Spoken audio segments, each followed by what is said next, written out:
Good morning student. आज हम पढ़ेंगे पक्षकारों में अनुबंध करने की क्षमता, contractual capacity of the parties. अनुबंध के वैधानिक रूप के लिए यह आवश्यक है कि पक्षकारों में अनुबंध करने की योग्यता होनी चाहिए, अन्यथा कोई भी ठहराव अनुबंध के रूप नहीं ले सकता है। पक्षकारों में अनुबंध करने की योग्यता का होना अनुबंध की आवश्यक लक्षणों में है। जैसे धारा 10 के अनुसार वह सभी ठहराव जो पक्षकारों की स्वतंत्र सहमति, न्यायोचित प्रतिफल और उद्देश्य के लिए अनुबंध करने की क्षमता वाले पक्षकार होते हैं। तो ये स्पष्ट होता है कि अनुबंध के निर्माण में अनुबंध करने की क्षमता संबंधित पक्षकारों में होनी अनिवार्य है। प्रत्येक अनुबंध धारा 11 के अनुसार प्रत्येक व्यक्ति अनुबंध करने योग्य है जो राजनियम के अनुसार जिसके अंतर्गत वह आता है, व्यस्त है, स्वस्थ मस्तिष्क का हो, संबंधित राजनियम द्वारा अयोग्य घोषित नहीं किया गया हो। मतलब कॉन्ट्रैक्ट के लिए जो लीगल कॉन्ट्रैक्ट आप किसी के साथ करते हैं तो उसमें आपको जो कैपेसिटी है, जो योग्यता है वो पूरी होनी चाहिए। जैसे सबसे पहले हम यहाँ लेते हैं माइनर। ऑब्वियस, एक व्यक्ति जो व्यस्त ना हो पाए वह अव्यस्त होता है। मतलब यह व्यस्त की जो हमारे इंडिया में एज डिसाइड कर रखी कि 18 साल का व्यक्ति व्यस्त व्यक्ति कहलाता है और 18 साल से नीचे सारे व्यक्ति माइनर व्यक्ति कहलाते हैं। तो भारतीय अधिनियम की धारा 1875 की धारा 3 के अनुसार जो व्यक्ति 18 वर्ष की आयु पूरी कर लेता है वह व्यस्त होता है, तथा जैसे अव्यस्त की शरीर और संपत्ति की रक्षा के लिए न्यायालय ने संरक्षण की नियुक्त किया है तथा उसकी संपत्ति कोर्ट ऑफ के संरक्षण में 21 वर्ष की आयु में पूरी कर लेने पर ही व्यस्त होता है। मतलब कहने का मतलब है कि हमारे जो भारतीय एक्ट बना हुआ 18 साल का व्यक्ति व्यस्त होता है, लेकिन मान लो कानूनी हक में उसे कोई प्रॉपर्टी उसके नाम करनी है तो वो 21 साल की उम्र पर ही पूरी होगी। दूसरा है अव्यस्त मस्तिष्क, अनसाउंड माइंड।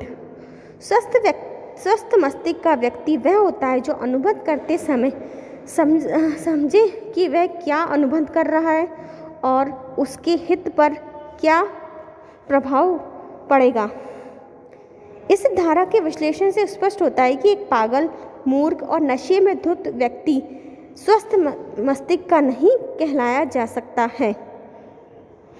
स्वस्थ मस्तिष्क का व्यक्ति सबसे पहले सामान्य स्वस्थ, एक व्यक्ति जो सामान्यतः स्वस्थ रहता हो लेकिन अनुबंध करने के समय यदि वह अस्वस्थ मस्तिष्क का हो गया हो तो उसके साथ किया गया अनुबंध व्यर्थ अनुबंध होता है।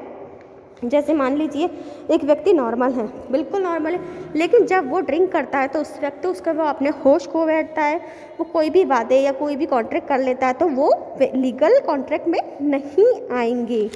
नेक्स्ट है सामान्य अस्वस्थ व्यक्ति।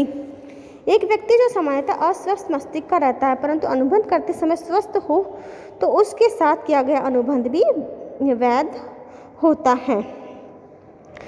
मान लीजिए कोई व्यक्ति अस्वस्थ चल रहा है लेकिन कुछ समय बाद वो स्वस्थ हो जाता है और उसके साथ जो कॉन्ट्रैक्ट किया जाता है तो वो अनुबंध वैध ही कहलाएगा।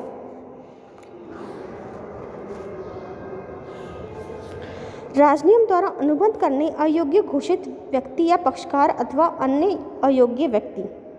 धारा 11 के अनुसार अनुबंध ऐसे पक्षकार या व्यक्तियों के बीच होना चाहिए जो जिस राजनियम के अधीन आते हैं इसके द्वारा अयोग्य घोषित न कर दिया गया हो। इसके विश्लेषण में हम विस्तार से समझेंगे। सबसे पहले विदेशी शत्रु, विदेशी समाज, राजदूत या प्रतिनिधि या सम्राट, कैदी, अपराधी हो, जो राष्ट्रपति या प्रधानमंत्री, मतलब कहने का मतलब है जो हमारे देश का दुश्मन हो, जो हमारे समाज का दुश्मन हो, ऐसे व्यक्ति लीगल कॉन्ट्रैक्ट नहीं कर सकते हैं। निष्कर्ष रूप में निकल के सामने आ रहा है कि अनुबंध करने के लिए योग्य पक्षकार वह है जो अनुबंध अधिनियम के अंतर्गत व्यस्त हैं, स्वस्थ मस्तिष्क के हैं, जिन्हें किसी राजनियम के द्वारा अयोग्य घोषित न कर दिया गया हो। अव्यस्त द्वारा किए गए ठहराव की प्रकृति धारा 10 के अनुसार यह आवश्यक है कि अनुबंध करने वाले पक्षकार अनुबंध करने की योग्यता होनी चाहिए। धारा 11 में यह घोषित करती है कि ये अवयस्क व्यक्ति अनुबंध करने की योग्य नहीं है, लेकिन धारा 10 और 11 से स्पष्ट होता है कि अवयस्क द्वारा किया गया ठहराव शून्य और व्यर्थ होता है।